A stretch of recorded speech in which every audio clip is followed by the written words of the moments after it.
Last year, I got 18th place at the WTS Grand Final in Rotterdam, Netherlands. I was pretty excited about it, and I sent an email to all my sponsors telling them about it, and I think I got back 2 emails saying congratulations. I've had some success in Olympic distance, non-drafting, and I've had some decent success in draft legal racing as well.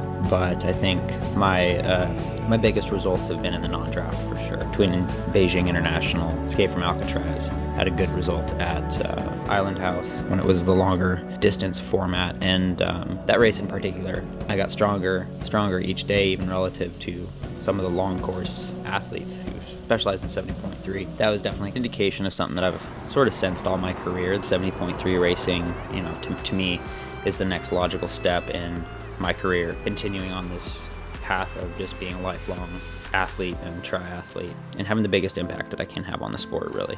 That's kind of what it comes down to. If I go get 10th place at the Olympics, less of the American public will care than if I go win 2 70.3s. It's unfortunate, and I wish that wasn't the case necessarily, because I love the short course, his distance so much, but I'm really excited to see what I can do over the half distance, to see if I can have more of an impact there, and then maybe draw some attention to help the sport go in a direction that I want it to go with newer and more exciting race formats. I can't do a ton when hardly anybody even knows about the style of racing that I do.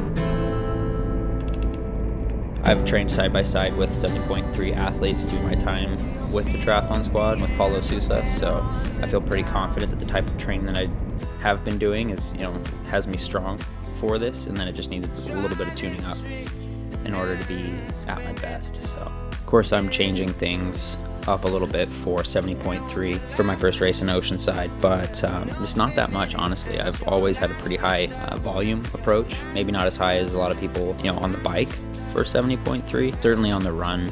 I've always done 60 to 70 miles a week. Kind of the biggest changes that I'm making going into this race is I've taken a couple of those double run days that I did and just combining those 2 runs together into one big session and adding in a bit more bike volume, taking out a little bit of swim volume, and just really focusing on getting the legs used to being tired. I have no idea how the race is going to go. I kind of picked one of the biggest races of the season to start off with, but I like that. It's kept my training honest, kept me on it, and if I'd kind of just picked out one that was known to be soft, I don't think it would have gotten me as fired up and diligent about all the little details in training that sense of urgency that you get when you're going to an event that you need to be as ready as you can possibly be. I don't really know what to expect. All I want to do is be in the race, be racing somebody the whole time, not have it blow up. I don't want to be one of the people that messes up their first 3 races on account of nutrition, so I've put a lot of time into planning that out and being as smart as I can. And I just want to go out there and get the most out of my body for 4 hours. Way out in the water, see it swimming.